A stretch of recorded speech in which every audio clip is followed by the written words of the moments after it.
Merci Jésus, merci Jésus, merci Jésus, à toi louange, honneur et gloire Jésus-Christ. Merci Jésus, oh action de grâce, célébration à Jésus-Christ. Merci Jésus, reconnaissance, honneur et gloire à Jésus-Christ. Merci Jésus, Jésus, Jésus, Jésus. Merci Jésus, louange, puissance et force à Jésus-Christ. Merci Jésus, Jésus, Jésus. Merci Jésus, Dieu véritable et tout-puissant. Merci Jésus, nous élevons nous-mêmes nos cœurs vers toi ce matin. Merci Jésus, en guise de reconnaissance. Merci Jésus, Jésus, Jésus, merci Jésus pour ta fidélité, pour ton amour. Merci Jésus pour ta présence à nos côtés. Merci Jésus pour ta droite triomphante étendue sur nos vies. Merci Jésus, toi le Dieu qui ne sommeille ni ne dort. Merci Jésus, toi le gardien de nos âmes. Merci Jésus, toi qui restes fidèle à ta parole. Merci Jésus, le Dieu élevé au-dessus de tout. Merci Jésus, le Dieu qui est, qui était et qui vient. Merci Jésus, commencement et fin de toutes choses tu es. Merci Jésus, infiniment merci Jésus. Merci Jésus, nous sommes débordants de gratitude ce matin. Merci Jésus, merci, merci Seigneur. Merci Jésus, gratitude éternelle à toi seul. Merci Jésus, quelle grâce, quel honneur, quel privilège de t'appartenir. Merci Jésus, de savoir que nous t'appartenons, oui. Merci Jésus, nous apprécions cette grâce que tu nous as faite, Seigneur. Merci Jésus, ce n'est pas un mérite ni un acquis, mais c'est une pure grâce. Merci Jésus, la grâce de te connaître, toi le Dieu véritable. Merci Jésus, la grâce que tu te révèles à nous chaque jour, oh oui. Merci Jésus, nous voulons te remercier, oui. Merci Jésus, merci, merci Jésus, merci Jésus, du fond de nos cœurs nous voulons te dire merci Jésus, oh alléluia, oui, merci Jésus. Des mots ne suffiraient pas assez pour te remercier, Seigneur. Merci Jésus. Tu fais au-delà de nos espérances, de nos attentes, Jésus-Christ. Merci Jésus. Ce que l'œil n'a point vu, tu le donnes à nous. Merci Jésus. Ce que l'oreille n'avait jamais entendu est notre partage. Merci Jésus. Ce qui n'était jamais monté au corps de qu'un homme est notre portion. Merci Jésus. C'est la part que tu nous as réservée en Christ. Merci Jésus. Et nous voulons te remercier pour cela. Merci Jésus. Nous n'avons pas besoin de voir avant de croire, non. Merci Jésus. Jésus pouvait dire heureux ceux qui ont cru sans avoir vu. Merci Jésus. La foi, ce n'est pas voir. La foi, c'est croire même sans avoir vu. Merci Jésus. Croire à celui qui a parlé. Croire à la fidélité de celui qui a parlé. Merci Jésus. Même si les circonstances extérieures semblent dire le contraire, continuez de croire. Merci Jésus. Car celui qui a parlé n'est pas un homme pour mentir. Merci Jésus. Il n'est pas le fils d'un homme pour se repentir, non. Merci Jésus. Il reste fidèle à sa parole. Merci Jésus. Sa parole ne revient jamais à lui sans avoir accompli le but pour lequel elle a été envoyée. Merci Jésus. Sa parole court avec vitesse pour aller accomplir son but. Merci Jésus. Sa parole n'a jamais de retard. Elle n'arrive jamais en retard, non. Merci Jésus. Rien ne peut retarder la parole du Seigneur. Merci Jésus. Elle ne vient ni en avance ni en retard. Elle vient toujours à temps nommé. Elle vient toujours au moment indiqué, arrêté d'avance par le Seigneur, avant même la fondation du monde. Oh, merci Jésus. Merci Jésus. À toi la gloire, oui. Merci Jésus. Merci Jésus. Merci Jésus. Oh, merci Jésus. Merci Jésus. Le Seigneur pouvait dire à Habakkuk que si elle semble tarder, attends-la. Attends-la. Car elle s'accomplira certainement. Attends-la. Attends-la. Attends-la. Ne bouge pas. Ne va pas ailleurs. Ne te décourage pas. Le Seigneur dit, attends-la. Reste dans la position où je t'ai mise. Ne traîne pas des regards inquiets, absorbé par les choses juste devant toi, non. Mais attends-la. Attends-la. Certainement, elle s'accomplira. Il n'y a pas de doute à avoir. Certainement, c'est une certitude. Elle s'accomplira. À moins que ce ne soit pas Dieu qui ait parlé. À moins que ce ne soit pas le maître de l'univers qui ait parlé. Mais aussi vrai, aussi longtemps que c'est Dieu qui a parlé. Aussi vrai, aussi longtemps que c'est le maître de l'univers. Celui-là qui tient tout l'univers dans le creux de sa main. Celui-là, par qui, pour qui, en qui, toutes choses ont été créées. Celui-là, en dehors de qui rien ne peut exister.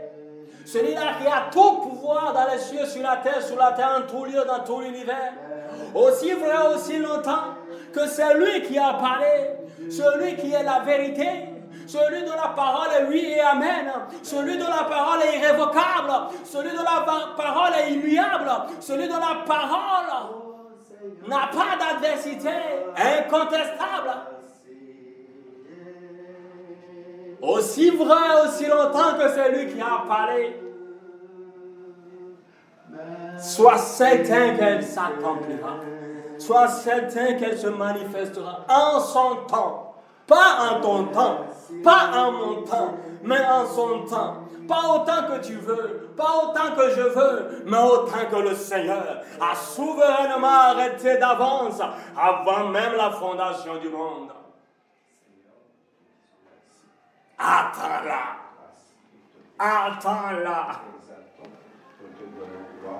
Qu'importe ce qui se passe autour de toi, qu'importe ce qui se passe autour de toi, qu'importe ce que les gens disent ou ne disent pas, qu'importe les railleries, qu'importe les moqueries, qu'importe les humiliations apparentes, attends-la. Attends-la.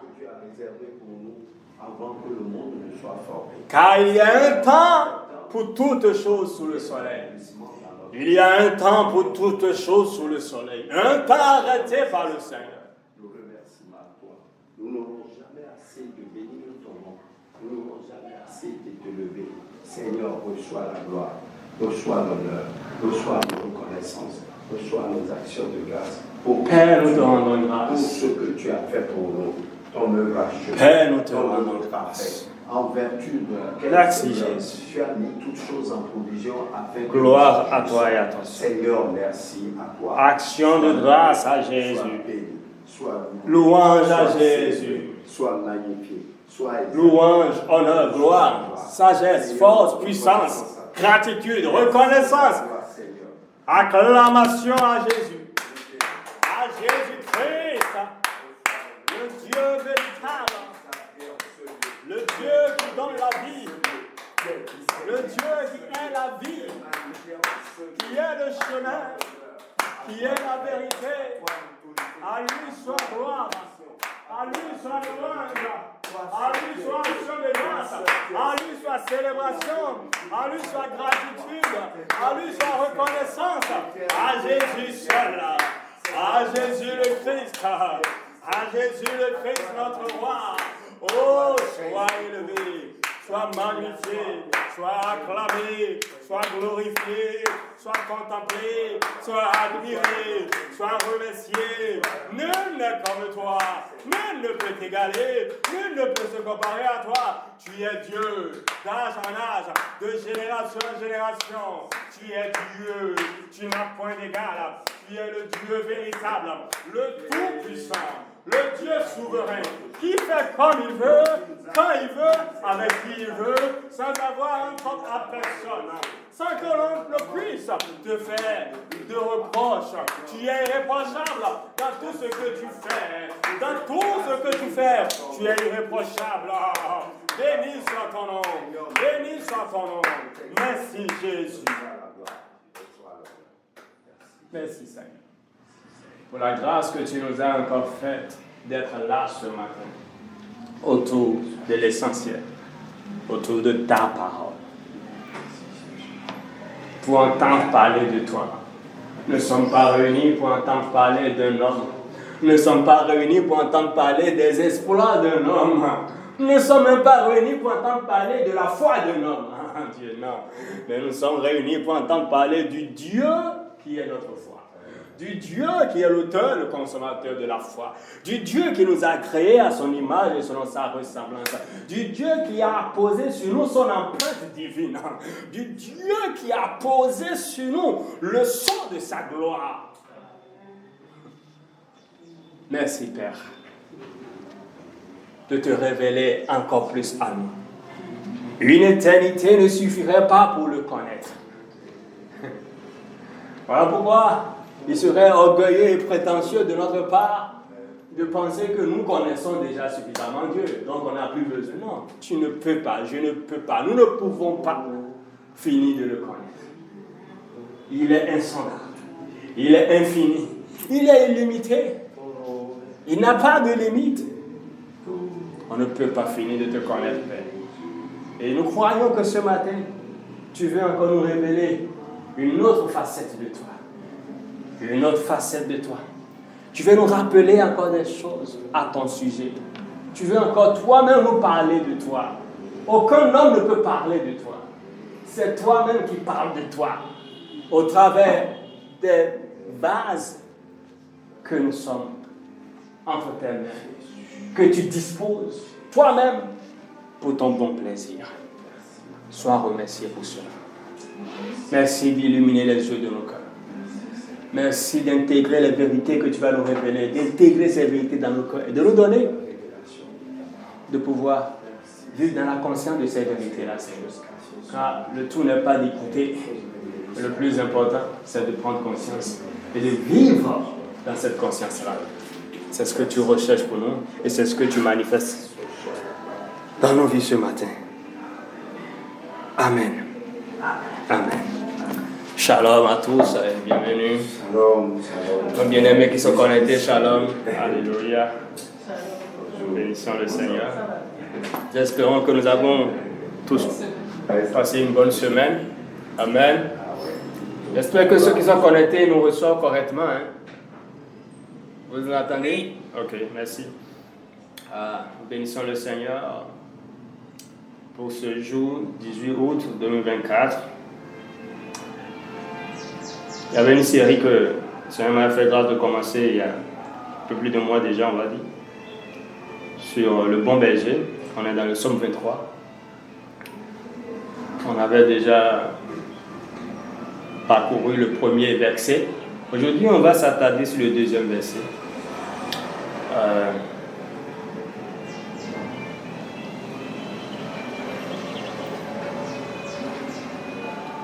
Psaume 23, verset 2. Je vais lire ça dans plusieurs versions de la Bible pour qu'on puisse avoir une meilleure compréhension. Amen. Donc je lis d'abord dans la version Semeur, Psaume 23, verset 2. Je rappelle que le premier verset du Psaume 23 nous dit que Yahweh ou Christ, on a vu que Yahweh égale à Christ, Yahweh ou Christ est mon meilleur ami, est mon berger et j'en ai plus qu'assez. Voilà. Et donc, où il y a une autre version qui dit je n'ai besoin de rien. Alors, donc, on comprend par là que Christ est notre meilleur ami et notre berger. Et Christ lui-même le dit. Jésus le dit dans Jean 10, verset 10. Il dit qu'il est le bon berger. Il se définit comme étant le bon berger. Amen. Donc, je précise cela pour qu'on puisse mieux comprendre le contexte dans le verset 2. Parce qu'au verset 2, maintenant, David dit, grâce à lui, la version Semeur, Psaume 23, verset 2, David dit, grâce à lui, je me repose dans des prairies verdoyantes. Et c'est lui qui me conduit au bord des eaux calmes. Donc, de qui il est en train de parler là? David parle de qui? Du bon berger. En l'occurrence, Christ. D'accord? Donc, si on doit intégrer cet élément nouveau dans ce verset, ça veut dire, David dit, grâce à Christ, je me repose dans des prairies verdoyantes. Et c'est Christ qui me conduit au bord des eaux calmes.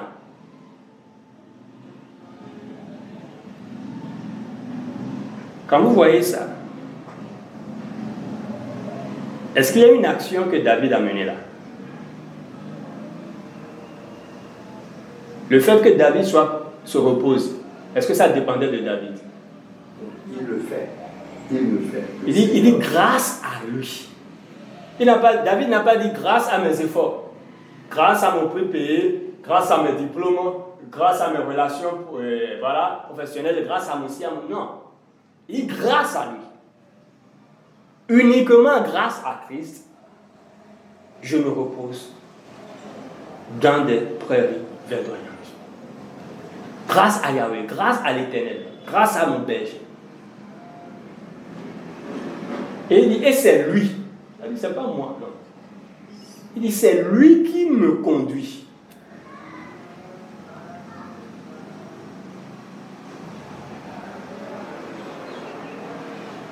Tu ne peux pas te conduire. On ne peut pas se conduire. Il dit, c'est grâce à lui. Et il dit, c'est lui qui me conduit. au bord des eaux calmes.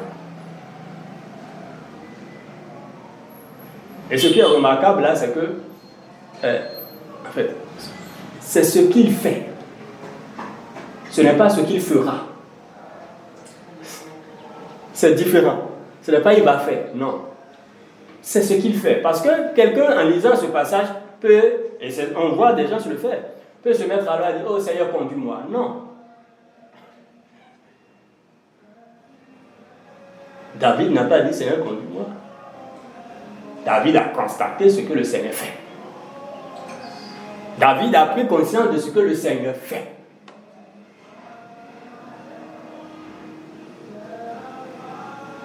Nous faisons plusieurs prières, ce qu'on appelle des prières qui en réalité n'ont rien de prière, qui à la limite sont comme des injures à la personne de Dieu, qui à la limite sont comme si on le qualifiait d'irresponsable.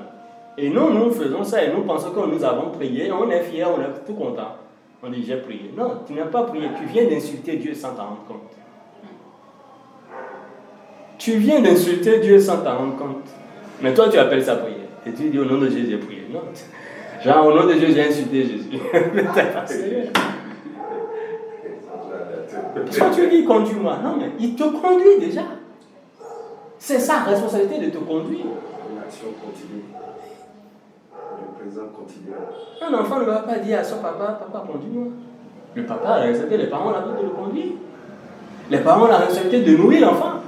L'enfant ne va pas supplier pour que ses parents le nourrissent. Et c'est seulement quand les parents vont attendre qu'il les supplie de lui donner à manger, et avant qu'il ne lui donne à manger, il y a un problème. Si un parent se comporte comme ça, qu'est-ce qu'on va dire de ce parent-là? C'est ça. Donc si l'enfant ne te demande pas à manger, tu vas pas lui donner. Toi, mais tu vois l'heure qu'il fait. Genre depuis le matin jusqu'à 16h, l'enfant n'a rien mangé, et tu ne lui as pas servi à manger, ton petit enfant, et tu attends que ton enfant de 4 ans vienne te dire, oh, s'il te plaît, papa, mais s'il te plaît, maman, j'ai faim, donne-moi à manger. Et tu vas lui donner, c'est quand tu lui donnes, il sera content. Est-ce que l'enfant sera même content? Le parent est méchant. Mais c'est l'image qu'on présente de Dieu. C'est ce que nous faisons avec Dieu, en fait. On pense. Non. Alors que peut-être le parent t'a déjà servi le repas depuis le matin. Mais tu ignores, tu es dans l'ignorance, comme beaucoup, on est dans l'ignorance. Et ce qui est déjà à toi, qui est déjà préparé pour toi, tu vas encore lui demander ça, de le faire pour toi. Oh, il le fait déjà. Il avait dit, il me conduit, c'est lui qui me conduit. C'est un fait. Ce n'est pas une espérance. Ce n'est pas quelque chose qui va venir. Ce n'est pas une demande, non, c'est un fait.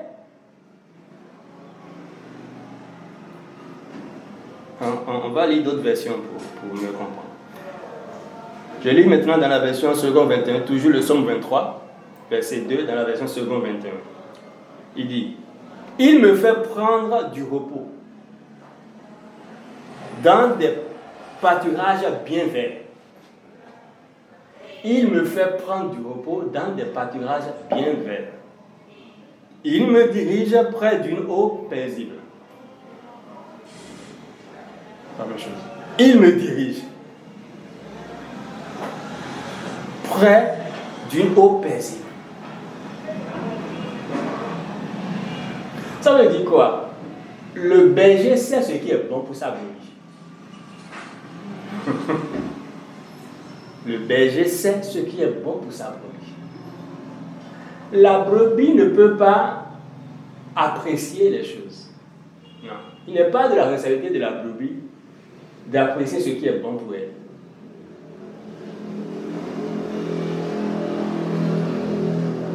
Ce n'est pas la brebis qui choisit les pâturages. Ce n'est pas la brebis qui choisit les eaux où elle ira s'abreuver. Non. C'est le berger qui conduit la brebis. C'est le berger qui amène la brebis vers les pâturages. C'est le berger qui amène la brebis vers les pâturages et qui s'assure que les pâturages soient verdoyants. Soient verdoyants. Avant d'amener. Il s'assure de ça. Ça veut dire que c'est lui qui apprécie. C'est lui qui apprécie l'état des eaux vers lesquelles elle va amener sa brebis. Elle n'amène pas sa brebis vers des eaux troubles, vers des eaux agitées, non. Parce que ça peut être périlleux, dangereux pour la brebis. Donc elle s'assure que ce soit des eaux calmes, paisibles. Et c'est là qu'elle dirige sa brebis. Alors, ne pas comprendre ça, ne pas comprendre qui Dieu est pour nous, ne pas comprendre qui nous sommes pour Dieu, qui nous sommes aux yeux de Dieu, amène beaucoup aujourd'hui à vouloir indirectement ou inconsciemment se substituer à Dieu en fait, dans son rôle. Jouer le rôle de Dieu à la place de Dieu. Jouer le rôle du bon berger. Beaucoup deviennent eux-mêmes leurs bergers. Car ils sont à la fois bergers et brebis. Ça ne peut pas marcher. Oui. À la fois berger et brebis. Ça ne marche pas. Ou alors, beaucoup disons que Dieu tu es le berger, mais c'est eux, la brebis, qui définissent les choses entre les mains de Dieu et qui disent à Dieu maintenant, conduis-moi là. Est-ce qu'on est d'accord? On voit ça, non? On fait ces prières. Quand tu définis tout entre les mains de Dieu, tu dis, bon, c'est un conduis-moi là.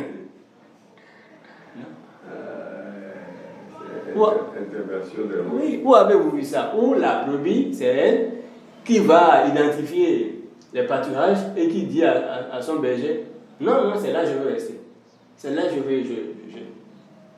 je veux être. Amène-moi dans ce pâturage. Amène-moi dans ces prairies-là. Non. Et c'est quand le berger aurait accepté de l'y amener qu'elle considérerait que le berger est un bon berger. C'est faux. Conséquence, lorsque nous n'avons pas, selon nous, ce que nous demandons à Dieu, nous sommes frustrés. On est découragé. On se dit, mais j'ai demandé, j'ai prié, mais rien ne s'est passé. Pourtant, Dieu dit qu'il exauce toujours. Nous prions. Pourtant, Dieu demandait, on vous donnera. Mais là, donc la Bible est fausse. C'est pas ça. C'est parce que tu n'es pas resté dans ton rôle. Tu n'es pas dans ton rôle. Tu n'es pas dans ton rôle. Ton rôle, c'est de lui faire confiance. Ton rôle, c'est de lui faire confiance. Regardez, dans quelques semaines maintenant, la rentrée va commencer. Est-ce que l'un de nos enfants s'inquiète pour sa rentrée? Non, dites-moi. Pour ceux qui ont encore des enfants en âge d'aller à l'école, est-ce qu'il y a un de vos enfants qui s'inquiète pour il n'y pense même pas. Les parents sont là.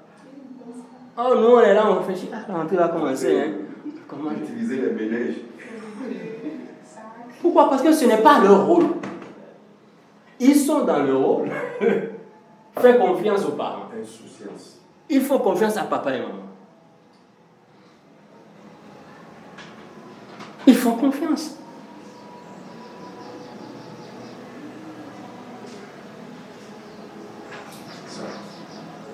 Ils ne pensent pas à l'effort de scolarité, à l'effort d'inscription, à la tenue d'école, si les cahiers, les fournitures scolaires, rien. Ce n'est pas leur préoccupation.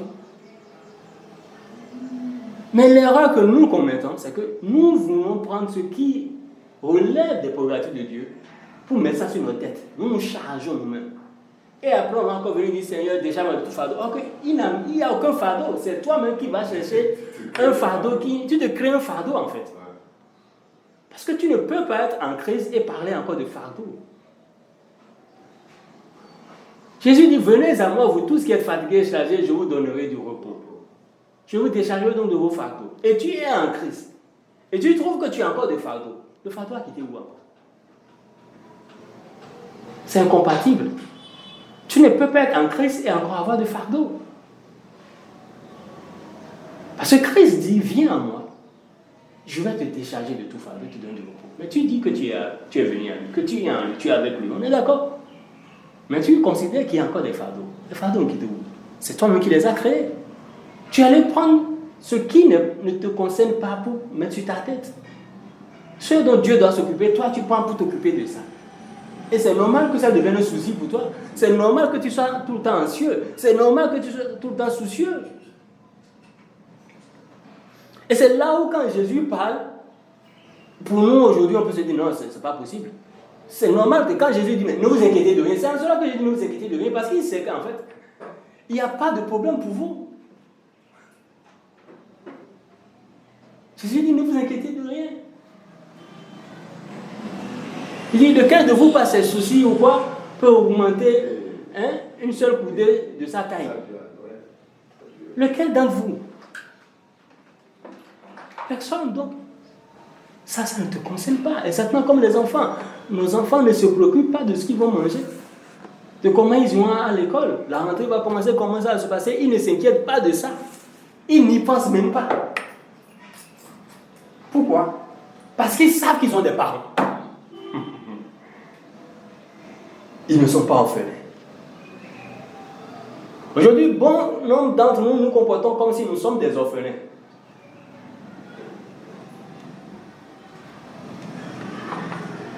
Nous nous comportons comme si nous sommes des orphelins spirituels.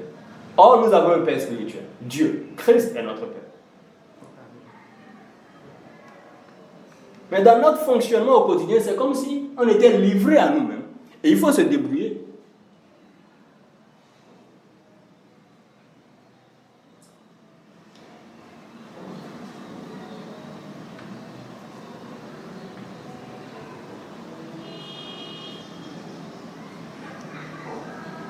Il y a une autre version de la Bible, la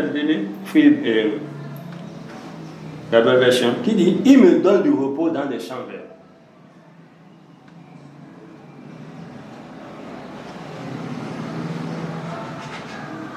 Il me donne du repos dans des champs verts. Il me donne. C'est un don. Il me donne. Alors il prend ça, il te donne ça. Il me donne du repos.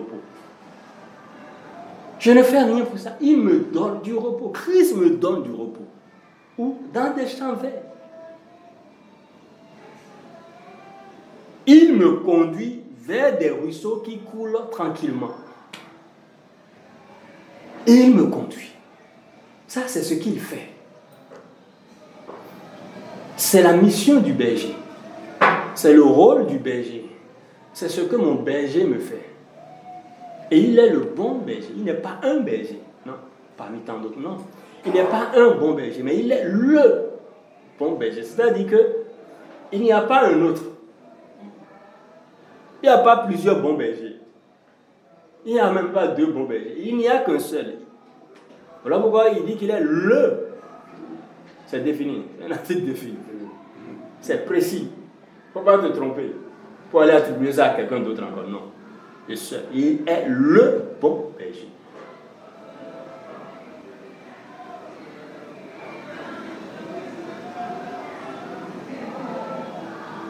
Et ce qu'il fait, c'est de nous conduire. C'est son travail. C'est son job. Et la version TPT nous dit « Il m'offre un lieu de repos ». Somme 3.2 dans la version anglaise TPT, il dit « Il m'offre un lieu de repos dans son amour luxueux ». Il m'offre un lieu de repos dans son amour luxueux. C'est-à-dire quoi? Qu'est-ce qui le motive à me donner le repos? C'est son amour. Et l'amour est qualifié de luxueux. C'est-à-dire, c'est un amour tellement beau, tellement splendide que ça n'a pas d'égal. C'est un amour luxueux. L'amour que Dieu a pour toi et moi est qualifié d'amour luxueux. Et c'est cet amour sans pareil, sans égal, qui fait, qui nous donne du repos, qui nous offre un lieu de repos. Il n'y a pas autre chose.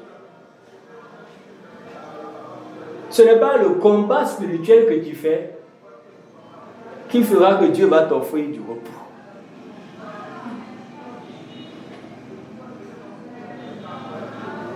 va te dire que la vie, là, c'est un combat. Si tu veux avoir la paix, vivre, avoir le repos, il faut combattre d'abord.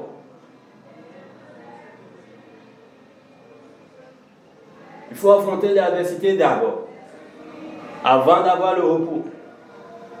On va aller te sortir des exemples hors de leur contexte. Vous dites, regarde, même dans la Bible, le peuple d'Israël, mais ils ont dû combattre d'abord avant d'avoir le repos. Regarde, on va te citer, on va trouver. Il faut combattre, il faut mener la guerre d'abord, la guerre spirituelle. Allez te sortir des versets incompris. Le royaume des cieux est violent, ce sont les violents qui... On n'a pas. Ils n'ont rien compris. Donc il doit être violent. En France, ils n'ont pas compris ce que ce verset-là veut dire. À qui c'est adressé? Qu'est-ce que ça veut dire? Ils n'ont pas compris. Mais on prend seulement. On dit, allez, ça, donc il faut être violent. Il faut la guerre. Sinon tu n'auras pas le repos. Et tu fais la guerre, mais tu ne trouves pas le repos. Tu sembles pas trouver le repos. On te dit non, c'est qu'il y a encore une autre dimension. Tu es encore caporal. Il faut passer au niveau de sergent après, de capitaine, de tout ça avant de général. Il faut monter en grade spirituel. Qui a un prix à payer. Et tu seras là en train de payer prix sur prix, pour espérer avoir un repos.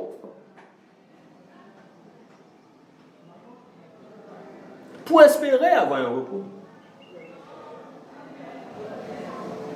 Alors la parole nous dit que Christ nous offre un lieu de repos dans son amour luxueux. Ça ne vient pas de ce que tu fais ou ne fais pas. Non. C'est son amour pour toi. Il ne s'agit même pas de ton amour pour Dieu, parce qu'on peut dire, il faut être un amoureux de Dieu. Il faut aimer Dieu, il faut démontrer à Dieu que tu l'aimes d'abord, avant que Dieu ne puisse, afin que tu sois éligible, être inscrit sur la liste d'être bénéficiaire du repos de Dieu. Voici les critères à remplir pour être éligible au repos de Dieu. Premier critère, être un amoureux de Dieu. Deuxième critère, être guerrier de la prière.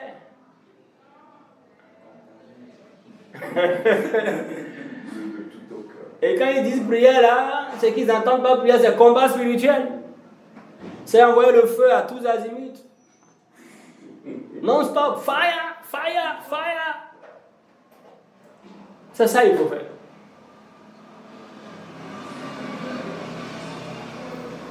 Troisième critère, il faut faire des semences sacrificielles qui vont te coûter.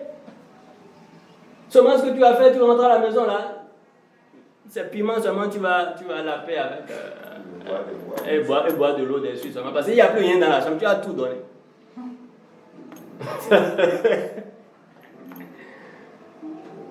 C'est ça le prix à payer.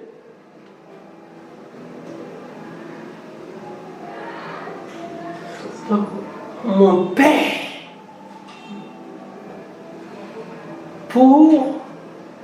mon Père a le repos.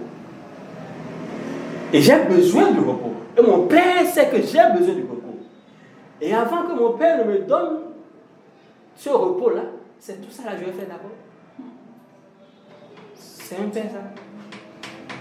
C'est un Père ça. Il y a plus son amour pour toi. Ça veut dire la relation avec le Père n'est plus une relation basée sur l'amour. Oui, c'est une relation transactionnelle, c'est un échange commercial en fait. C'est une relation d'affaires, business. Une relation conditionnée, c'est du business. C'est un troc. C'est un deal quoi. On dit, bon, moi j'ai ceci à te donner, qu'est-ce que toi tu as en contrepartie? Et il va peser, dit non, c'est pas encore, ça ne peut pas, il faut augmenter d'abord, j'attends, augmente d'abord.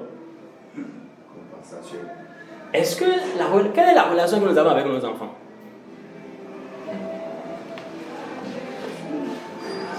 Dis-moi, ton enfant, Owen, il t'aime? Quand il se réveille, la première des choses qu'il dit, c'est papa. Non, lui, il ne vit pas pour t'aimer. À son âge, il ne vit pas pour t'aimer, je suis désolé. Il ne sait pas qui t'aime, il ne sait pas.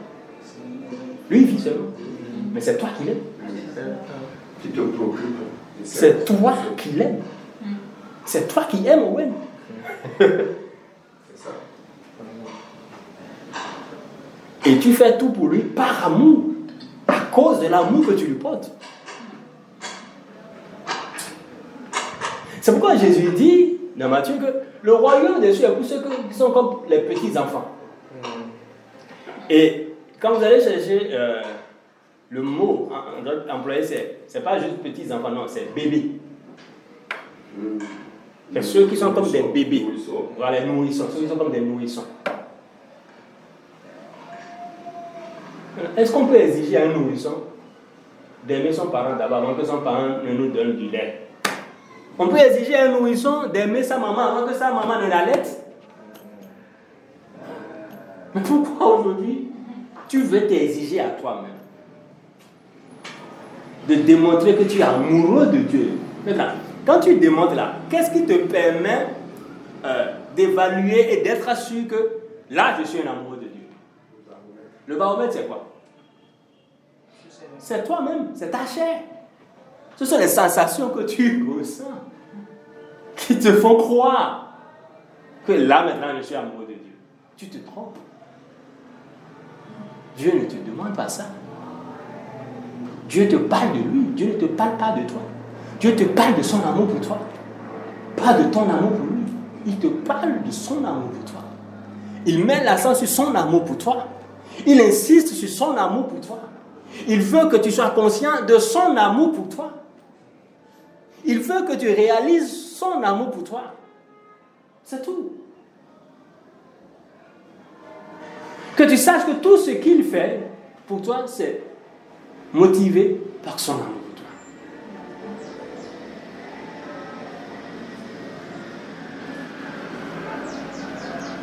Ce n'est pas le nombre de fois où j'ai lu la Bible. Ah, tu t'es levé jusqu'à la journée est finie, tu n'as pas lu la Bible. Il y a un problème, on va te dire. Il y a un problème. Depuis combien de temps? La dernière fois que tu as lu la Bible, c'est quand? On va te dire ça. Comme si Dieu se limitait à la Bible. Excusez du peu, Dieu ne se limite pas à la Bible.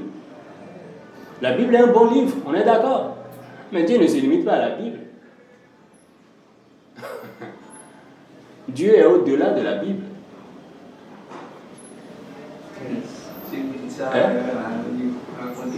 Dieu est au-delà de la Bible. Dieu est plus que la Bible. La parole de Dieu va au-delà de la Bible. La connaissance de Dieu ne se limite pas à la Bible.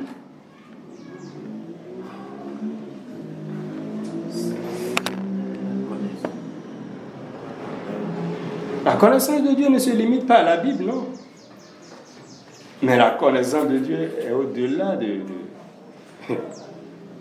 la Bible. Hein? Quelqu'un n'est pas d'accord? Ok. Je te donne un exemple. Le sourd-muet, comment lui fait? Le sourd-muet aveugle, comment lui fera pour connaître Dieu? C'est ça. Parce que lui, il ne voit pas. Il n'a pas droit à la connaissance de Dieu. Il ne voit pas. Il n'entend pas. Le sourd-muet, il ne voit pas. Il n'entend pas. Il ne voit pas les bienfaits de Dieu. Donc, il ne peut pas lire la Bible. Si connaître Dieu se limite à la Bible, lui ne peut pas lire la Bible. On est d'accord? Il ne peut pas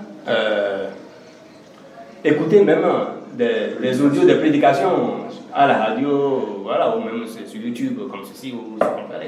S'il vient ici maintenant, il ne comprendra rien. Donc, sommes-nous en train de dire que ceux-là, ils sont exclus d'office? Il ne peut non plus voir les signes. Voilà, il ne peut pas voir. Comme on peut dire, ah, tu vis ce que Dieu a fait. Lui ne peut pas voir ce que Dieu a fait. Il ne voit pas. tout est noir autour de lui. Il ne voit pas. Donc, celui-là, il ne connaîtra pas Dieu. Celui-là, il n'aura pas de relation avec Dieu. Vous êtes sûr?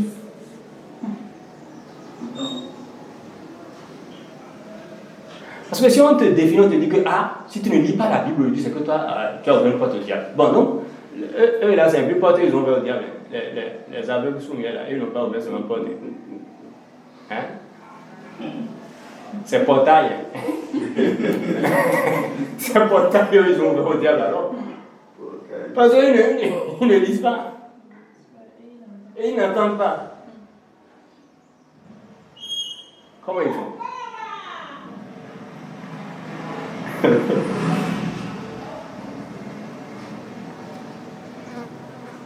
Donc Dieu dit ici, dans la version TPT, David dit, il m'offre un lieu de repos dans son amour luxueux. Cette trace m'emmène dans une oasis de paix,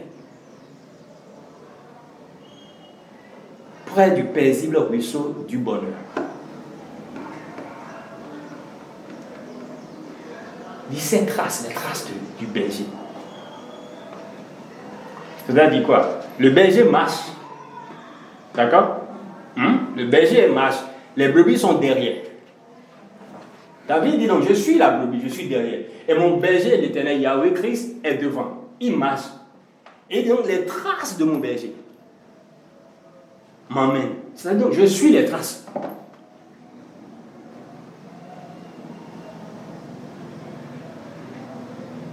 Je suis simplement ces traces. Sans effort.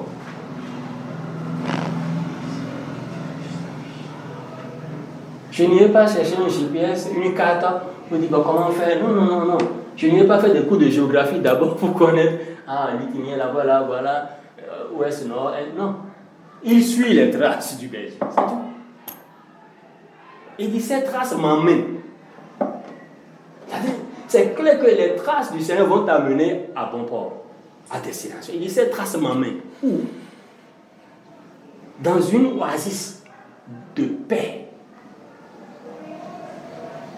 Il n'a pas dit dans un désert. Aujourd'hui, on va te dire, il y a le désert, tu vas vivre dans le désert, Dieu t'emmène dans le désert. Non, le berger n'emmène pas, non, c'est pas le désert. Il dit dans une oasis de paix. Quand vous voyez un intelligence humaine qui veut qualifier ça de désert, mais non, lui, il t'emmène dans une oasis de paix. Près du paisible ruisseau du bonheur.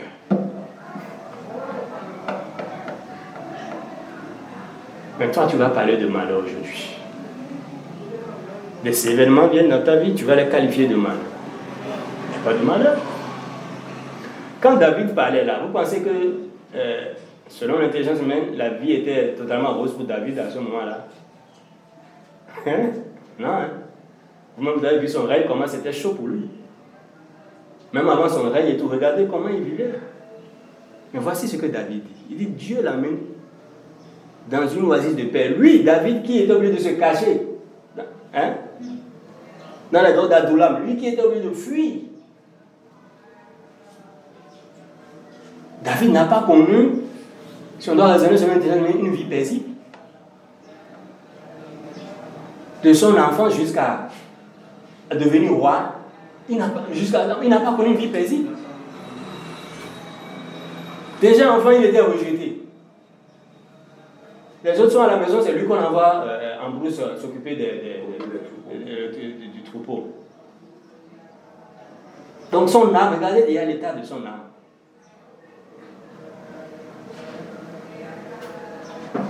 Pourtant il servait Dieu, il adorait Dieu.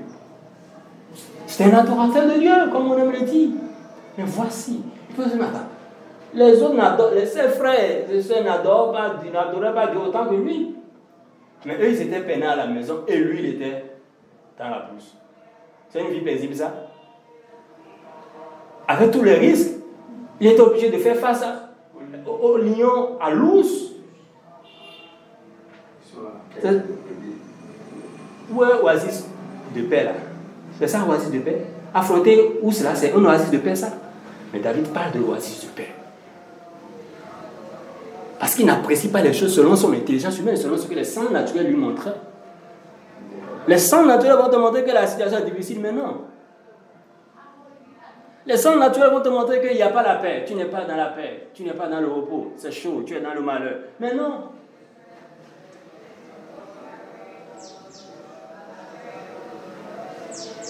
Après, il vient au palais, il arrive avec Goliath, et après, Saül veut le tuer encore. Pourquoi? Parce que les gens disent, Saül a tué 5 000, David c'est 10 000. Est-ce qu'il a demandé aux gens de composer une chanson en son honneur? Non. Vous voyez comment les gens te créent des problèmes facilement? On lui a créé des problèmes. Et Saül dit que là, le gars là, si je le laisse, il risque de prendre ma place. Donc je vais le tuer. Et il a fui encore. Alors qu'il se disait, ah, au moins maintenant, Dieu merci, maintenant j'ai la paix. Je viens au palais. Je sors de tout ce que mes frères me faisaient subir à la maison. Au moins là, ici, la personne va me traiter comme un vaurien, non, comme un esclave. Mais on va me valoriser. Et il vient au palais. Et les femmes commencent par dire, Saül a tué 5 000, David c'est 10 000. Et Saül apprend à dire, c'est qui ce jeune homme-là? Ah non, je vais le tuer. Et il était obligé de fuir encore. Toute sa vie. Après, il devient roi. C'est son fils encore qui veut le tuer. Et il a encore fui. Bon, où est l'oasis de paix dans tout ça, dans cette histoire? Dites-moi. C'est où l'oasis de paix? Hein? C'est où le ruisseau de bonheur là? Il y a un ruisseau de bonheur là. Mais David parle de ruisseau de bonheur.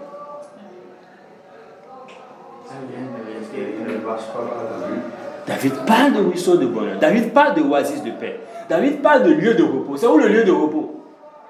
C'est la grotte d'Adullam là qui est le lieu de repos. Où tu fuis là, c'est ça qui est le lieu de repos. Ou bien c'est la brousse où tu es exposé au lion. C'est un lieu de repos ça. Être en brousse là, c'est un lieu de repos. Où tout le temps tu dois être sur tes gardes. Parce que le lion peut t'attaquer. L'ours peut venir t'attaquer. Et l'ours c'est un animal très dangereux, très rapide aussi. Grand de taille. Il n'y a pas de repos dans ça. Mais David parle de lieu de repos. David dit que Dieu lui offre un lieu de repos. Que Dieu l'emmène dans une oasis de paix. Dans une oasis de paix. Près du ruisseau, du paisible ruisseau du bonheur. Oh, sa vie n'était pas paisible, selon nous. Le règne de David, et beaucoup de prédicateurs ont dit dans le que David n'a pas eu un règne paisible, c'est Salomon qui a eu un règne paisible. Mais David n'a pas eu de règne paisible, mais David lui te parle de paisible. David lui dit que maintenant.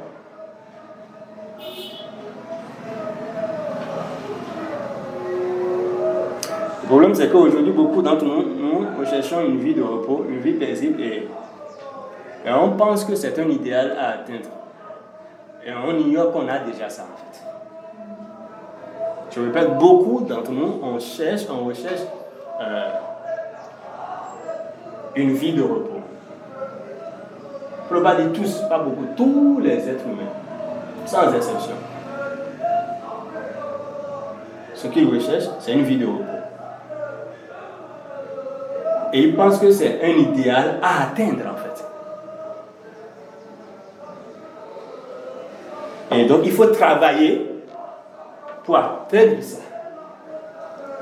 Il faut aller à l'école, avoir des diplômes, trouver un boulot d'un certain standing, pour pouvoir atteindre cette vie de repos-là, en fait.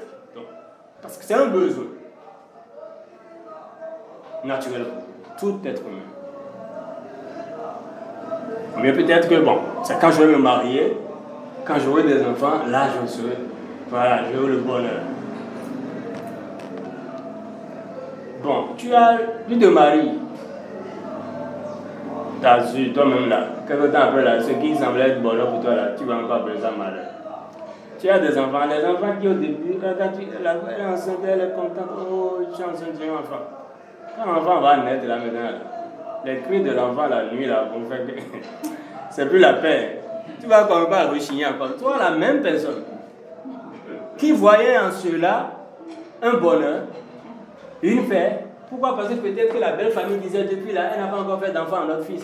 Depuis là, elle est la femme stérile. Oh, c'est un seulement, il peut avoir. C'est un seulement, tu peux me donner un enfant là. J'aurai la paix. Tu définis la paix par rapport à quoi?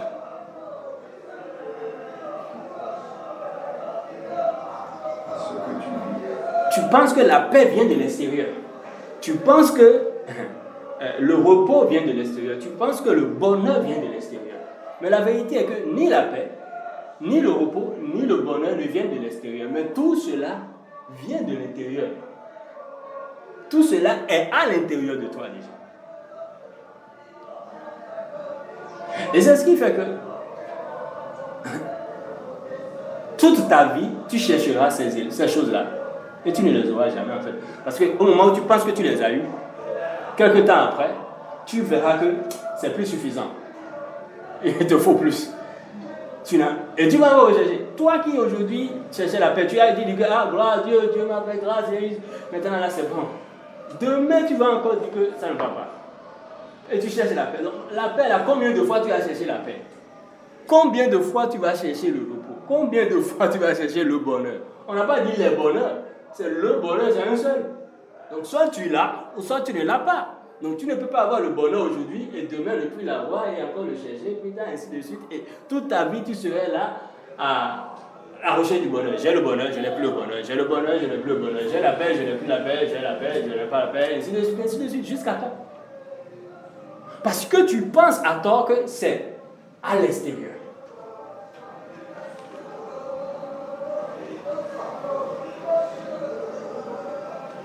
Or, ce n'est pas à l'extérieur. Tout est à l'intérieur de toi.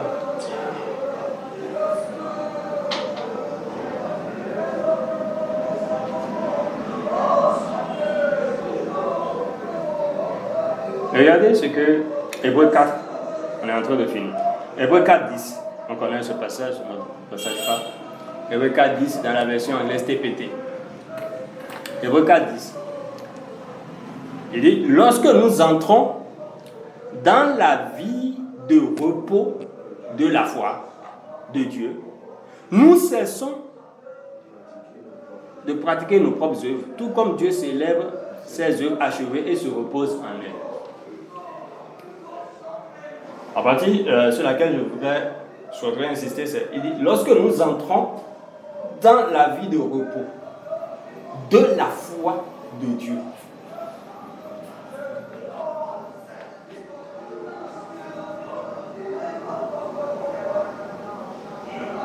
lorsque nous entrons dans la vie de repos de la foi de Dieu. C'est-à-dire que, en fait, la vie de repos est une vie qui se vit par la foi de Dieu.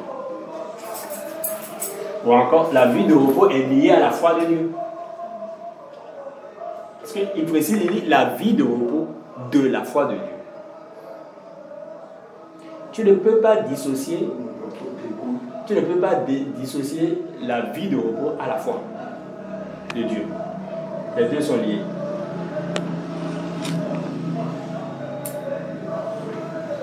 Donc la vie de repos là ne se vit pas par les sens naturels. Elle ne se vit pas par les ressentis. Elle ne vient pas de l'extérieur, non.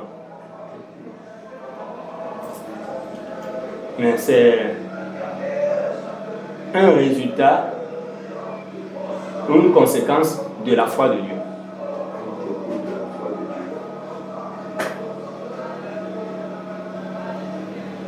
La vie de repos est définie par la foi de Dieu. La vie de repos est définie par la foi de Dieu.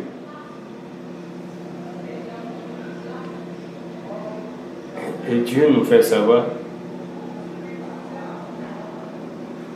qu'il nous donne le repos. Or, la foi vient de ce qu'on entend de la parole de Christ. On est d'accord? Et Christ dit, je vous donne le repos. Venez à moi, je vous donne le repos. Christ dit, il donne le repos. Parce que c'est sa parole.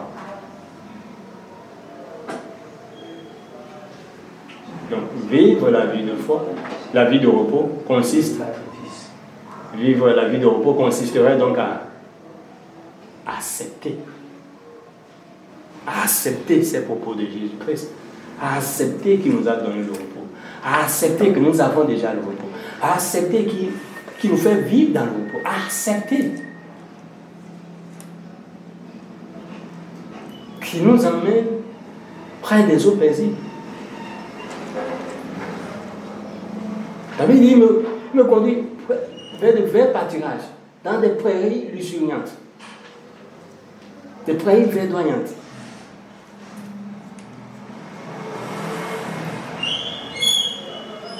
Mais les verts pâturages là, c'est quoi?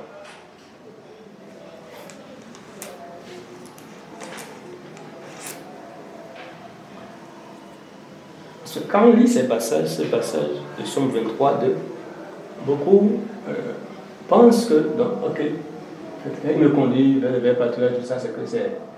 On voit ça à l'extérieur en fait. Genre ce que Dieu va faire venir à moi. Là où Dieu va me mener. Les gens pensent que donc, le verre pâturage c'est le boulot là. Le verre pâturage c'est le foyer, c'est le mariage là. Le verre pâturage c'est l'enfant là. Non, c'est faux. Ou bien le verre pâturage c'est la guérison du maladie. Non, c'est pas ça. Les verres pâturages ce sont les entrailles de Christ lui-même.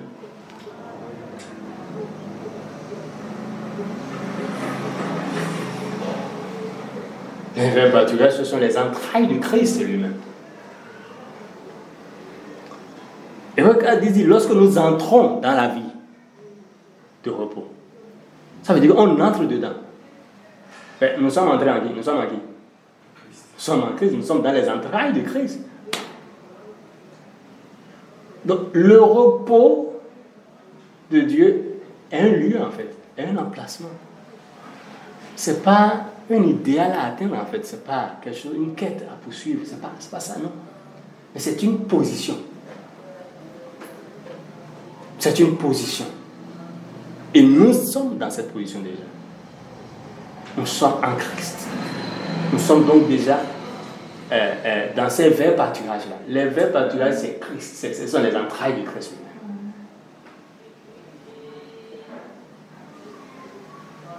Il n'y a pas un lieu plus reposant que les entrailles de Christ dans tout l'univers. Et il n'y a pas un lieu plus reposant que les entrailles de Christ.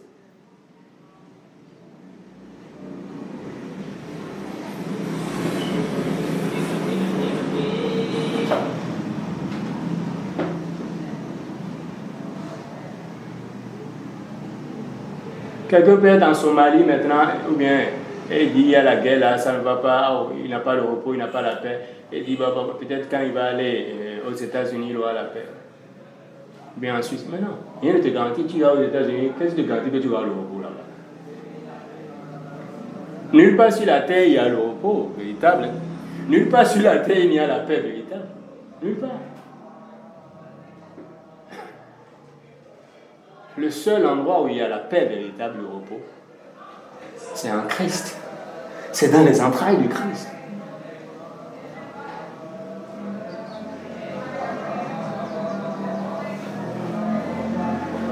Vous savez,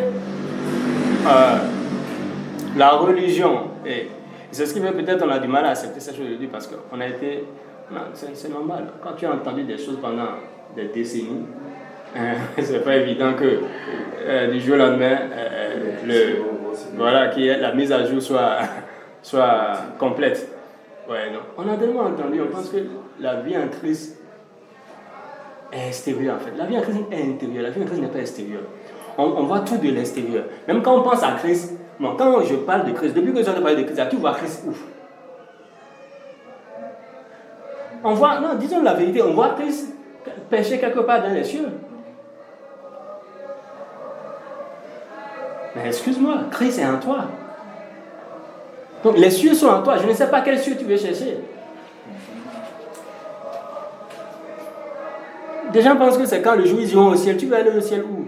Le ciel est en toi. Hein? Tu peux aller où?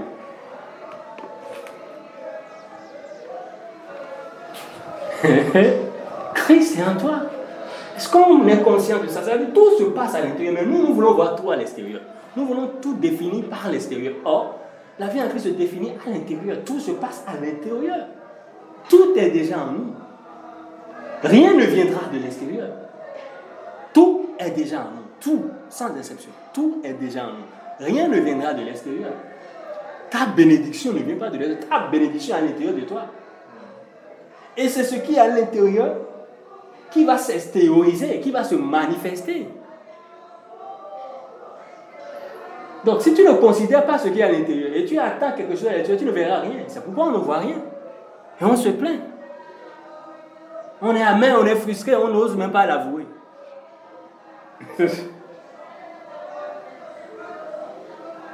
Aucun bonheur ne viendra de l'extérieur. Le bonheur est en toi. Parce que tu es en Christ et Christ est en toi. Tu es en Christ et Christ est en toi. Et la paix ne viendra pas de l'extérieur. La paix est déjà en toi. Ne définis pas quand je le dis, tu vas dire, mais c'est chaud sur moi, mais j'ai telle situation. Non, c'est ça le problème. Parce que tu veux toujours regarder à l'extérieur, mais les situations sont à l'extérieur. Et donc toi, tu veux définir ta paix par rapport à ce qui est à l'extérieur. Ça ne marchera pas. Ta paix n'est pas définissable par ce qui est à l'extérieur. Ta paix est définissable par ce qui est à l'intérieur. Et quand tu regardes à l'intérieur, il y a quoi? Il y a qui? Il y a Christ.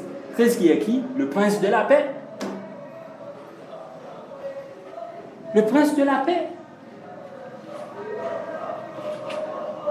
Et tu es en Christ, donc tu es entré déjà dans la vie de repos, de la foi de Dieu.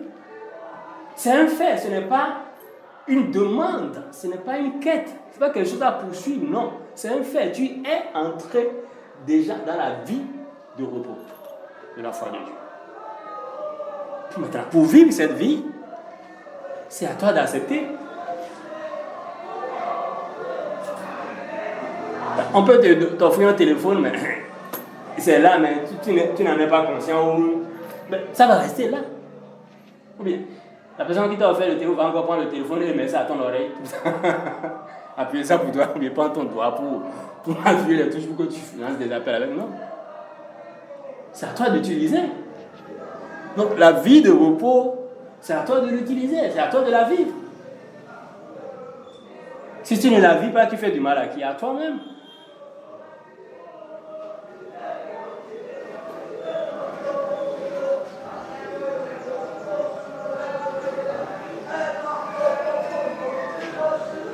Notre repos nous vient de l'intérieur et non de l'extérieur. Notre repos nous vient de l'intérieur, c'est en nous. Étant en Christ, nous sommes dans le repos. Cette position en Christ est notre lieu de repos.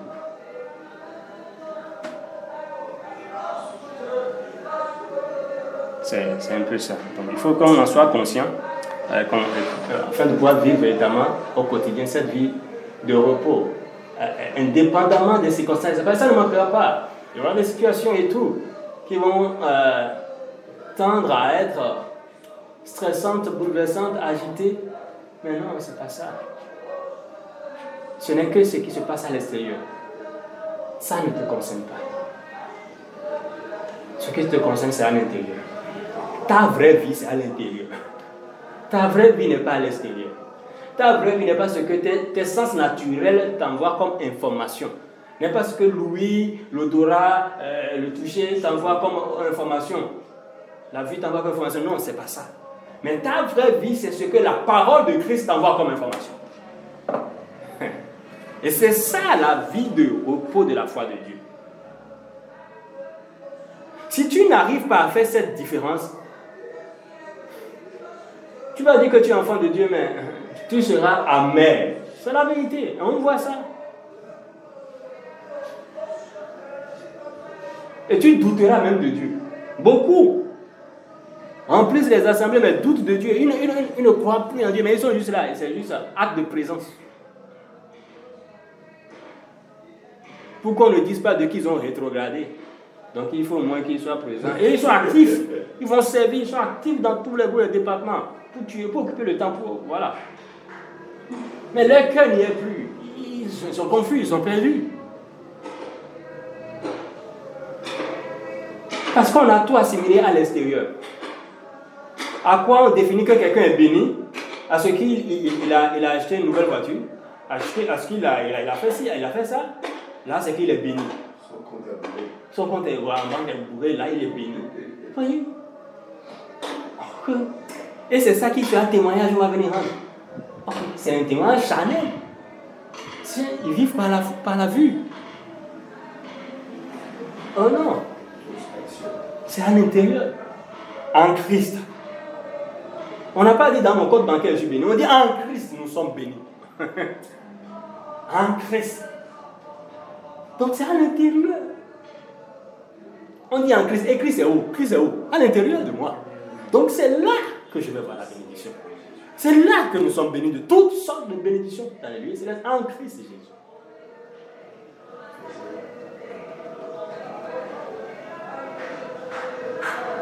Donc, s'il y a l'extérieur que j'ai ou je n'ai pas, ce n'est pas ça qui définit qui je suis, qui définit ce que j'ai véritablement. Ce que j'ai véritablement est en Christ, et Christ est en moi. Et en Christ, j'ai tout. Et c'est ça que je dois proclamer. C'est de ça que je dois être constamment conscient. Et c'est ça ma vraie vie.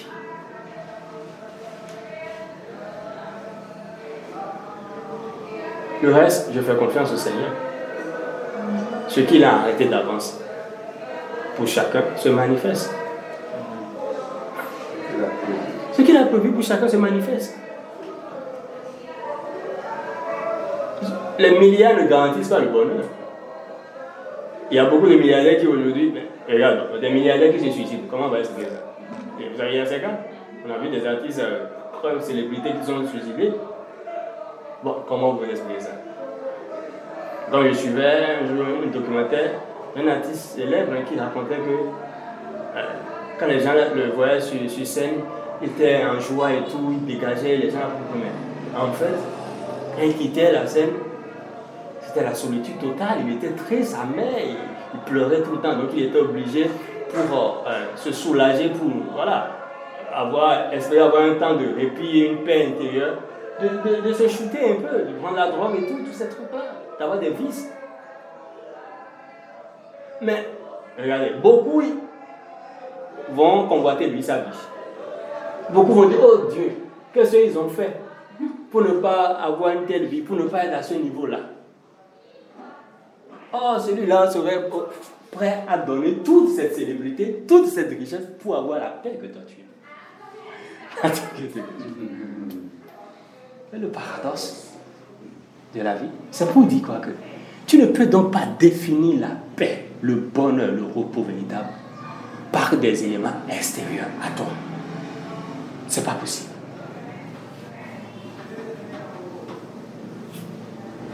C'est un mauvais terrain. N'amenons pas l'évangile sur ce terrain-là. Beaucoup ont amené l'évangile sur ce terrain-là.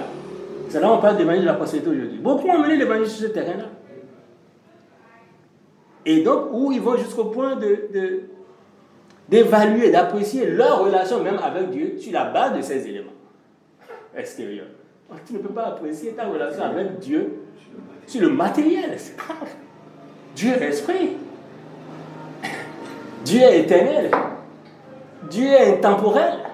Tu ne peux donc pas apprécier, évaluer ta relation avec Dieu sur des choses qui ne sont pas spirituelles, qui sont matérielles, qui sont physiques, qui sont temporelles, qui ne sont pas éternelles, qui sont éphémères. Tu ne peux pas apprécier, évaluer ta relation avec Dieu sur la base de ça. Tu ne peux pas apprécier, évaluer ta foi en Dieu sur la base de ces choses-là. C'est dangereux. Oh, c'est là où beaucoup vont maintenant. C'est dangereux.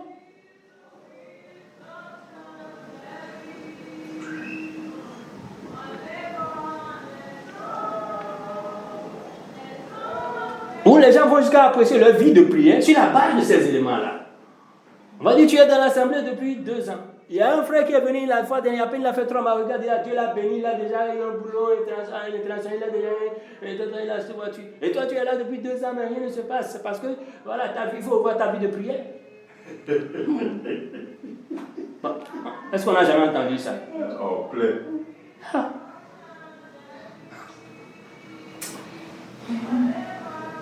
Alors, la vie de prière est spirituelle. Donc, maintenant, tu vas évaluer ce qui est spirituel avec des choses matérielles, éphémères. Le surnaturel et le naturel. Voilà. C'est malheureusement ce que nous faisons et c'est dangereux. Donc, il faut vraiment faire la part des choses et comprendre que notre vie vraie vie, notre vraie vie, c'est une vie de repos. Notre vraie vie, c'est une vie de repos en Christ. Et nous sommes en Christ, donc nous avons déjà cette vraie vie-là. Parce que le repos pour nous est un lieu, un emplacement. Ce sont les entrailles de Christ. Et nous sommes dans les entrailles de Christ. Nous sommes à l'intérieur de Christ. Donc nous sommes déjà dans le repos. Nous sommes déjà dans le repos.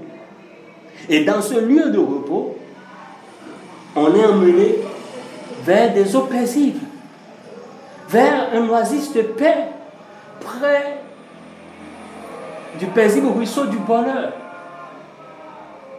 C'est ça la vérité. C'est ça la vérité. C'est ce que nous apprennent les Écritures. Et c'est à cela que nous devons nous en tenir. Voilà pourquoi pour nous, il n'y a pas de malheur en fait. Quand on le dit, ce n'est pas juste des mots mielleux qu'on avance. Non, c'est un fait. Pourquoi? Parce que je suis quelque part où c'est vers des ruisseaux du bonheur que je suis emmené. À l'intérieur de Christ, ce qui coule, ce qui est à l'intérieur de Christ, ce sont des ruisseaux de bonheur. Et donc je suis à l'intérieur de Christ et Christ est en moi. Donc je suis dans les ruisseaux de bonheur. Même si à l'extérieur il y a malheur, il y a situation de malheur, tout ce qu'on peut appeler, ça c'est à l'extérieur, ça ne me concerne pas. Ma vraie vie à l'intérieur, et à l'intérieur là, ce sont des ruisseaux de bonheur. C'est une oasis de paix. Et c'est ça la vérité à laquelle nous devons nous en tenir et pouvoir être constamment reconnaissants à Dieu et lui rendre grâce. Amen. Est-ce qu'il y a des apports ou des questions?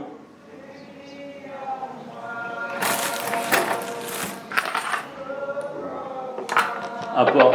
Je vais abonder dans le même sens en donnant un verset de Proverbe.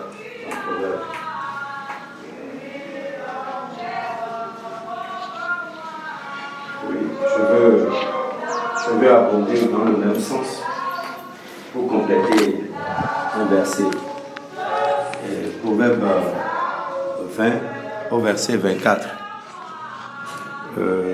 La version TPT qui dit ceci: c'est le Seigneur qui dirige ta vie, car chaque pas que tu fais est ordonné par Dieu afin de te conduire vers ta destinée.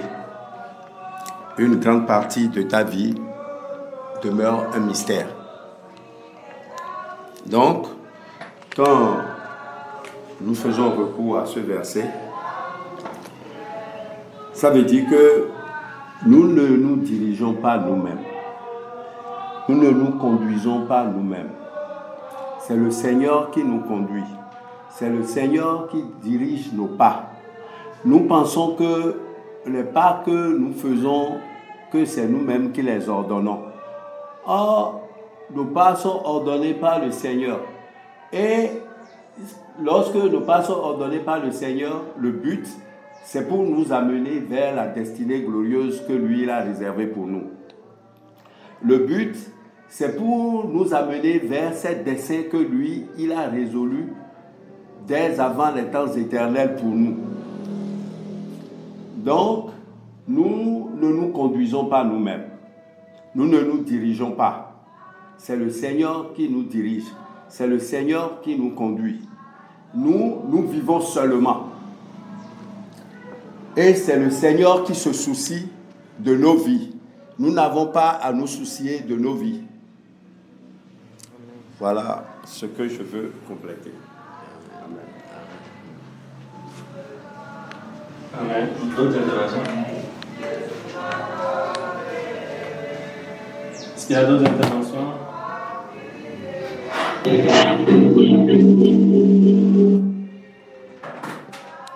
Intervention? Amen.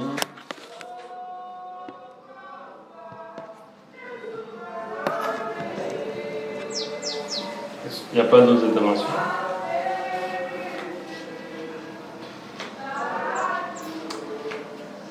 En attendant que quelqu'un réagisse, je vais revenir sur le passage que le confrère a donné.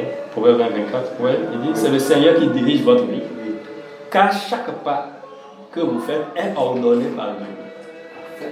pour vous rapprocher de votre destinée. Une grande partie de votre vie reste donc un mystère.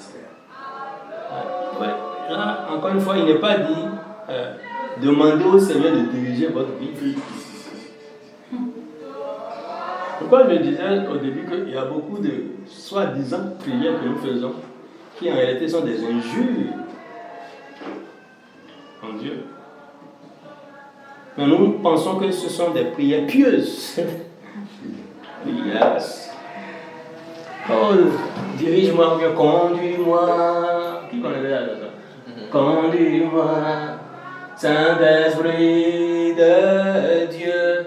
Conduis-moi, conduis-moi, conduis-moi, conduis-moi. On s'agenouille, conduis-moi, on pleure même, conduis-moi, Saint-Esprit de Dieu, conduis-moi. On coule les larmes, conduis-moi, et la voix devient frémissante, conduis-moi. Saint-Esprit de Dieu, conduis-moi, conduis-moi, conduis-moi. On lève les mains au ciel, Saint-Esprit de Dieu. On se couche par terre, prosterné-vous, conduis-moi, conduis-moi.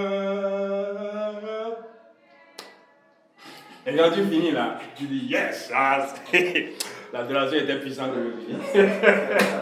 Là, oui, tu as satisfait ton âme.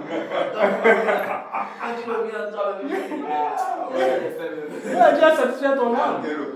Ouais, tu dis là, la dimension là, c'était trop fort.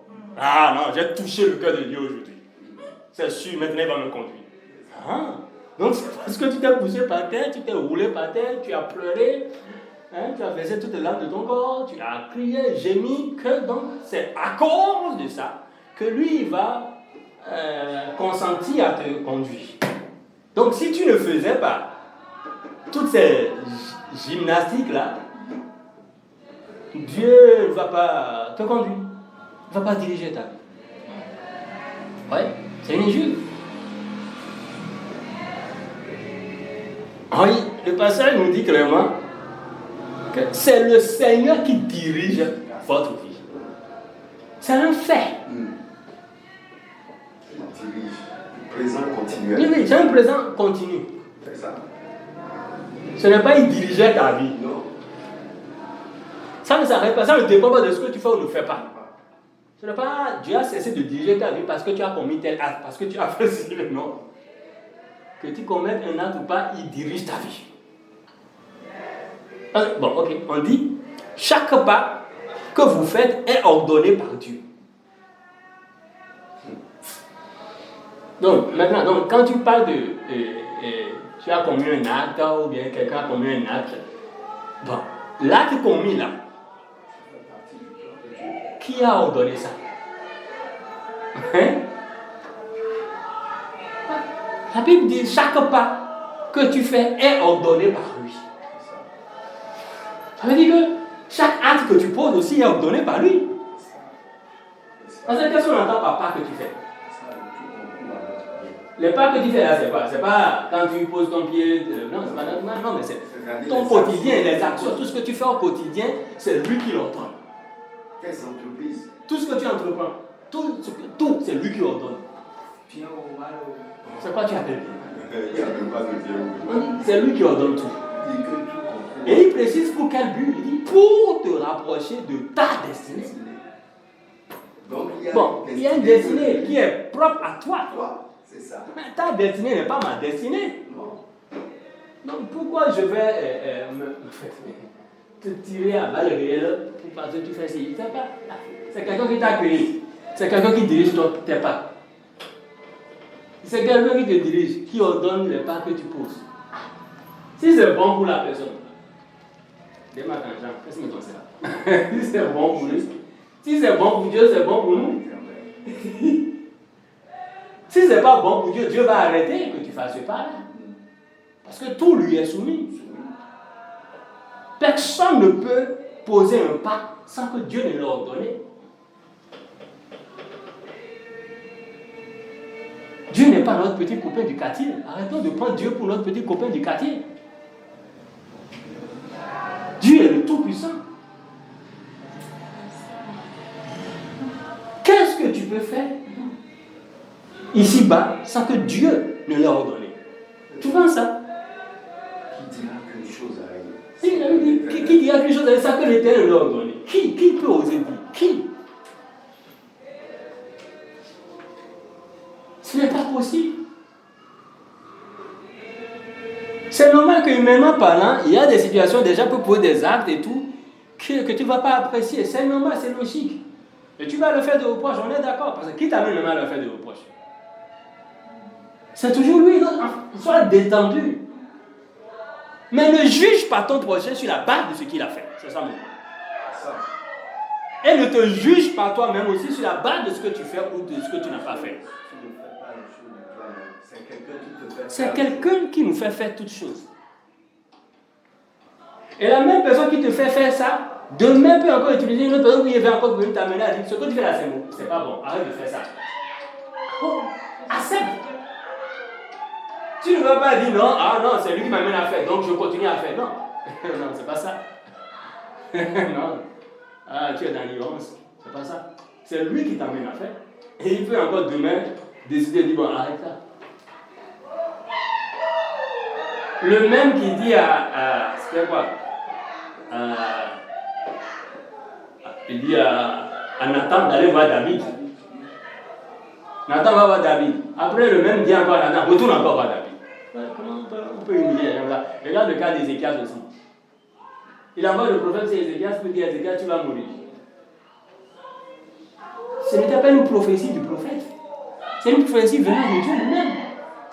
Et Dieu dit, va lui dire qu'il va mourir. Que c'est arrêté qu'il va mourir. Et le gars va juste changer commission. Il est en chemin de retour et Dieu lui dit encore retourne. Et dis-lui que je lui ajoute 15 ans. Bon, voilà. Humainement parlant, comment tu vas dire ça? C'est une humiliation, tu vas te dire, comment Dieu peut me faire ça? Tu vas te dire, mais comment Dieu peut me faire ça en fait? Comment Dieu peut me faire ça? Donc Dieu ne savait pas, mais Dieu n'a pas prévu d'ajouter 15 ans au gars. Mais Dieu ne connaissait pas la durée de vie réelle du gars. Hein? Or, la parole nous dit dans son... C'est quand il a pris maintenant. Or, la parole dit que tous les jours de notre vie sur terre sont déjà connus d'avance par le Seigneur. C'est ce que la Bible dit dans Somme 139. Et Éphésiens 2. Hein? Donc, Dieu connaissait tout ça. Pourtant, Dieu dit à l'autre, va lui dire qu'il va mourir. Et il se retourne et Dieu lui dit, va encore. Il lui dit que je lui ajoute 15 ans. Comment on peut faire ça? C'est quoi cette tracasserie-là? C'est ça. Dieu est souverain, il fait comme il veut. Il n'a de compte à rendre à personne. Dieu est irréprochable dans tout ce qu'il fait. Et tout ce qu'il fait. Tout ce que Dieu fait est bon à ses yeux. Il n'y a pas de bien dedans, il n'y a pas de mal dedans. Tout ce qu'il fait est bon. Tout ce qu'il fait est bon. Tout, sans exception. Notre intelligence humaine peut voir ça comme étant mauvais, peut dire, ah, comment telle chose arrive. Non. C'est bon aux yeux de Dieu. Si c'est bon pour lui, nous, en tant que ses enfants, nous devons reconnaître, considérer que c'est bon. Point, c'est ça. Mais si tu veux utiliser ton intelligence humaine pour apprécier, pour dire, non, mais comment il peut faire ça? Non, c'est pas logique, non, c'est pas... Non. Tu vas être frustré. Je peux dire ça. Non, sérieusement. Hein? Éphésiens 2:10. Oui, Éphésiens 2:10, TPT. Il dit, nous sommes devenus sa poésie. Nous sommes devenus sa poésie. Éphésiens 2:10, TPT. Nous sommes devenus sa poésie. Un peuple recréé. Un peuple recréé. Qui accomplira. La destinée qu'il a donnée à chacun de nous. Qui accomplira la destinée qu'il a donnée à chacun Car de nous. nous sommes unis à Jésus loin. Car nous sommes unis à Jésus loin. Avant même que nous soyons nés. Avant même que nous soyons nés, Dieu a planifié à l'avance notre destinée. Dieu a planifié à l'avance notre destinée. Et les bonnes œuvres que nous ferons pour l'accomplir. Et les bonnes œuvres que nous ferons pour l'accomplir. C'est ça. Donc, Voilà. Donc, on dit Dieu a planifié. On ne fait que ta destinée. oui. Avant même que tu ne naisses. Mais c'est aujourd'hui que toi tu penses que il y a les activateurs de destinée, il y a les déclencheurs de destinée, il y a les tueurs de destinée, il y a les si. Donc il faut prier pour ta destinée, il faut faire ci. C'est la tante qui est au village qui a fait ça. Les ennemis de ma destinée. Et il faut faire prière de destinée, le séminaire de destinée. Il faut entrer dans ta destinée. Tu veux entrer dans ta destinée. Or, la parole dit que Dieu a déjà planifié. Avant même que tu ne naisses. Et aujourd'hui, toi, tu es entré dans ta destinée. Donc, tu ne savais pas que c'est parce que tu es entré dans ta destinée que tu es venu sur la terre. C'est ça. Ou bien, oui. Par exemple, fait de ta destinée. Sinon, tu ne vas pas naître. Sinon, tu ne vas pas naître. Le fait que tu sois ta naissance fait partie de ta destinée. Le fait que tu sois dans la famille où tu es né là, ça fait partie de ta destinée. J'ai vu ça. Maintenant, toi, tu sais aujourd'hui que toi, à l'âge adulte, que toi, tu veux maintenant entrer dans ta destinée. En fait, tu vois ce que tu es en train de dire comme ça. C'est grave. Tu veux dissocier ta destinée de ta vie sur terre. Or, étant sur terre, tu es déjà dans ta destinée. Ce qui t'a été donné. On dit Dieu a planifié à l'avance ta destinée avant ta naissance. Tu as planifié. Et la Bible dit que quand Dieu prend une résolution, il exécute. Il exécute. Il dit ce que lui a décidé de faire. La Bible dit que plusieurs projets sont dans le cœur de l'homme, mais à la fin, c'est le plan de l'Éternel qui s'accomplit. On est d'accord? Or, il est dit là que avant ta naissance, Dieu a planifié ta destinée. Donc, le plan de ta destinée a été rédigé par Dieu avant ta naissance. Et la Bible dit que Dieu exécute son plan. Tu as commencé par grandir, bon, ok. Donc, comment aujourd'hui, toi, tu penses que donc, ta destinée n'est pas encore accomplie? Et que c'est tes prétendues prières, qui en réalité ne sont pas des prières, je précise.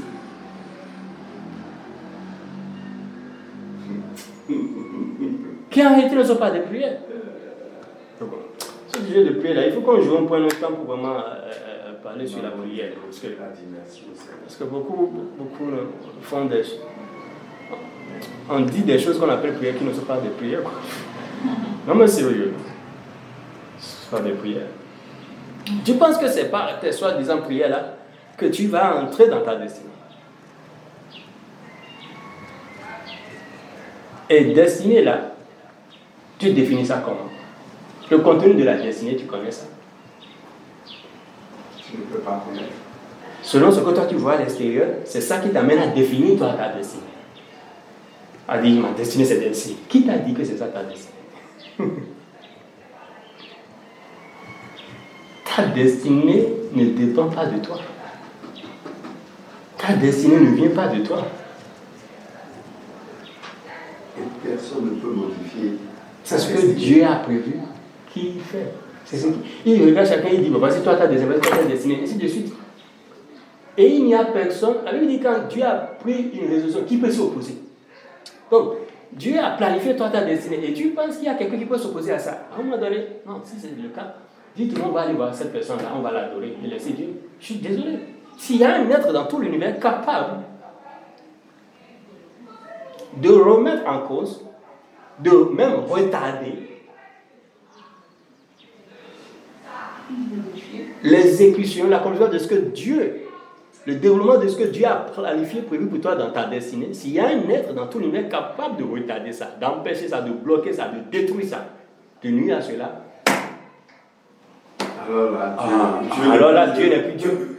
Alors là, Dieu n'est plus le Tout-Puissant.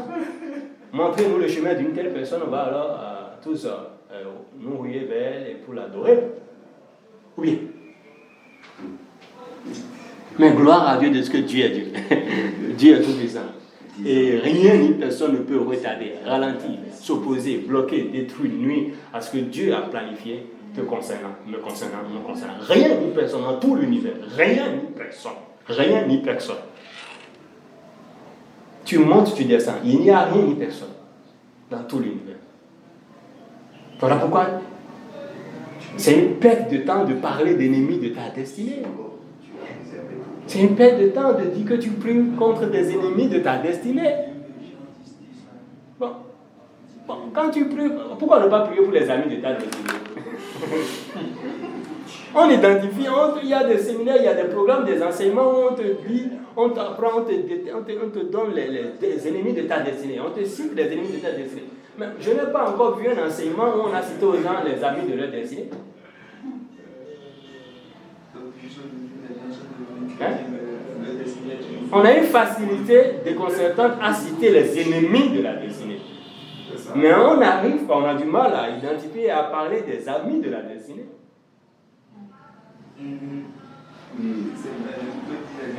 Tout tourne autour des ennemis de la destinée. C'est quelle vie ça? Une vie où on est centré sur ennemi. Adversité, ennemi. Pourquoi on n'a pas d'amis? Dans tout l'univers, on n'a pas au moins un ami.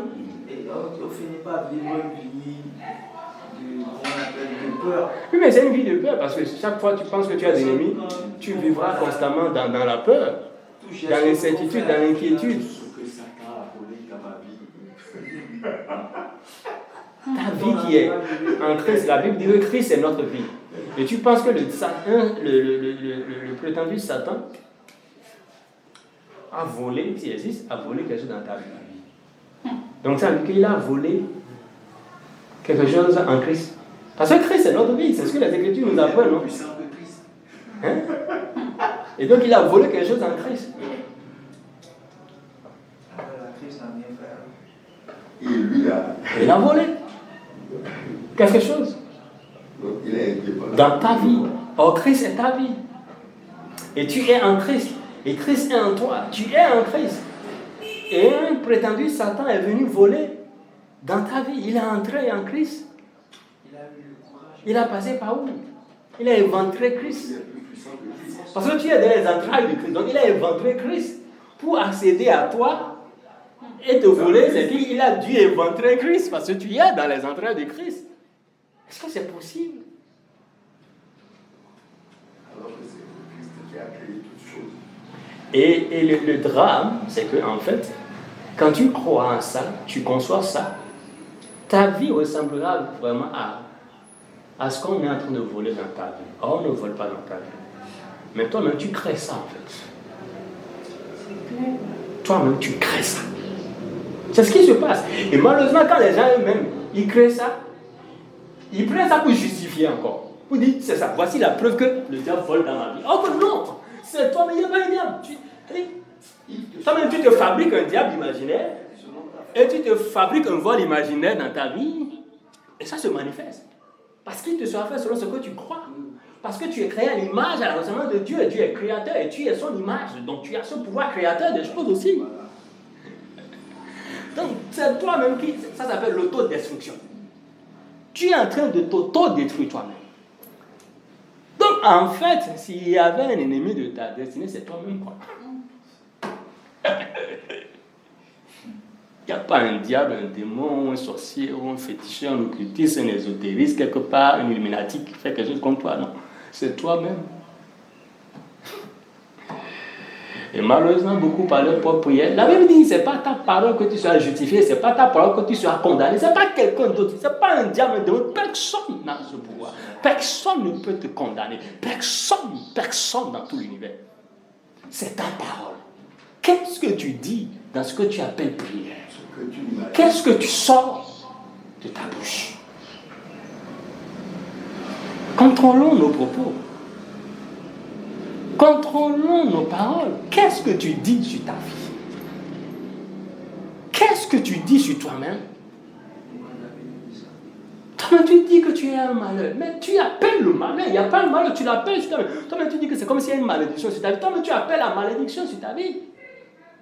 Comme s'il y a un esprit de stérilité. Qui t'a parlé d'esprit de stérilité? Toi-même, tu appelles ça.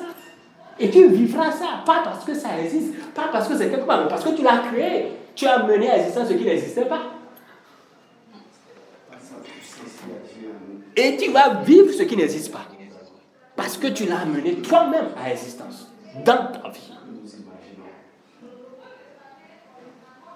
Dans ta vie. Il n'y a pas un ennemi quelque part. C'est ça. Il n'y a pas un ennemi quelque part.